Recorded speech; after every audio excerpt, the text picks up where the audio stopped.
LeBron in a second, but first, how about this game? Time winding down, Raptors down one to the Pistons. DeMar DeRozan, your team up the court, boom.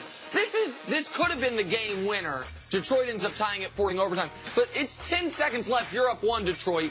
And it is just a comedy of defensive errors. CC, the pick you're talking about was a piston on a piston, right? Yeah, 75 feet, I think, away from the bucket. Yep. He's not going to shoot from there. And then, I mean, this is the very rarely seen double team of the picker, 75 feet. And then watch Blake Griffin. Okay. Oh! Yeah, and why is he running through the three-point line? The point guard. So bad. Grizzlies, Bulls, tank special. But watch this pass from Chris Dunn to Lauri Markkanen. All right, CC and I watched Lauri Markkanen play in person last year. CC said he liked his pro prospects. I said this is another guy that can just shoot. Well, actually, my girl Sue was like, man, I like his body. And I was like, babe, he's going to be a good NBA player. No, he's got good arms and a chest on him. Had a different haircut. Different haircut at the time.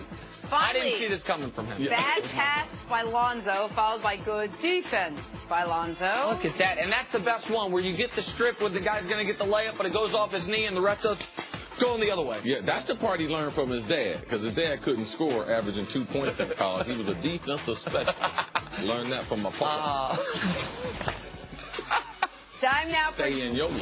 drawing a blank. LeBron James had an incredible fourth quarter last night, scoring 9 points in the last 2 minutes, including 2 tough baskets to seal it. CC, the most clutch player in the NBA is? I'm going with Kevin Durant.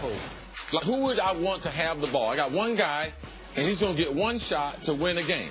And the reason why Kevin Durant, you got to guard him at 30 feet. His crossover, that double crossover he's got, and if he goes to the hole and gets a foul or a superstar call, you know you can depend on him more at the free throw line. KD is my guy. Give me a cupcake.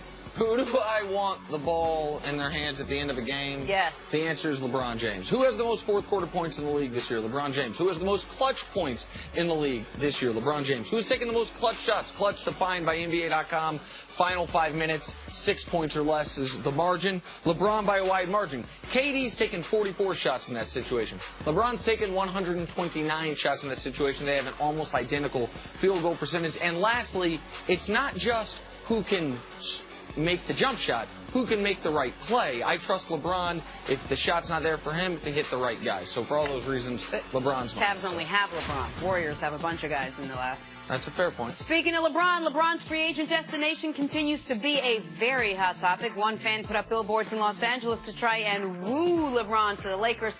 All right, Nick, if LeBron went to the Lakers, the best team in the West would be blank. We're talking about for next year. So if LeBron's on the Lakers next year, the best team in the West is the Houston Rockets. Because next year, I don't think the Lakers, even with LeBron and Paul George, would be the best team in the West, at least the favorites going into it. And next year, the Warriors. That bench, that's a little creaky right now, all a year older. We don't know who might retire from that team. The Rockets will be bringing everybody back. So for that reason, I say the Houston Rockets. Golden State.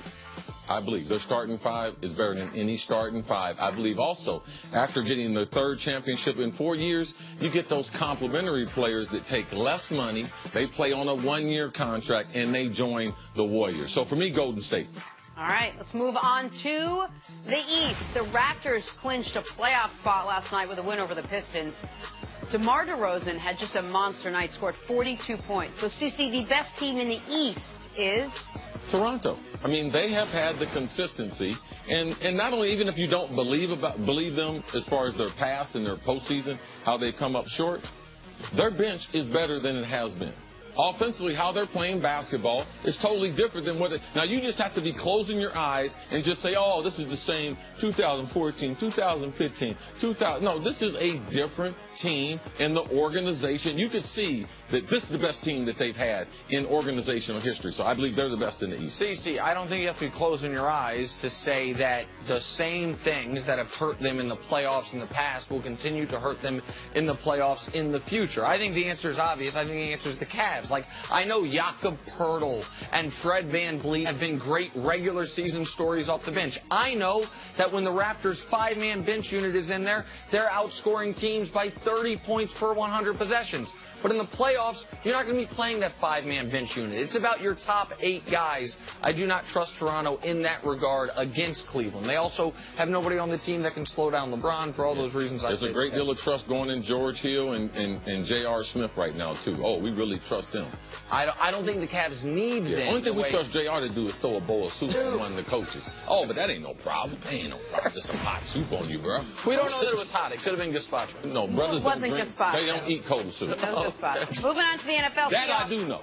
Seahawks traded Michael Bennett to the Eagles, one of the best defensive lines in the league. It gets even better. Nick, the best defense in the NFL is blank. While the Eagles' defense did get better with this move, in my estimation, I still believe the best defense in the league is Jacksonville's. Jacksonville has a young defense that will be a year better next year. Also, those free agent acquisitions of the veteran guys, A.J. Bouye and Calais Campbell, those were star players they picked up. For all those reasons, I thought Jacksonville last year had an all-time type of defense, so I think Jacksonville continues to have the best defense in the NFL. Towards the end of the season, Jacksonville, they started leaking oil. Their pass coverage, they start giving up big plays. Typically, they wouldn't. But the difference between the Eagles and Jacksonville happens to be their secondary.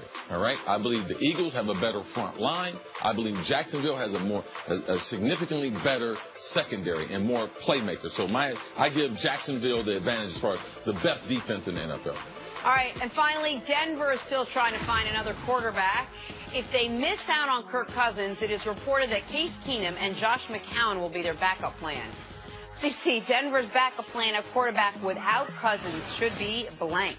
I think Case is their best option, but are they getting a version of something they've already had?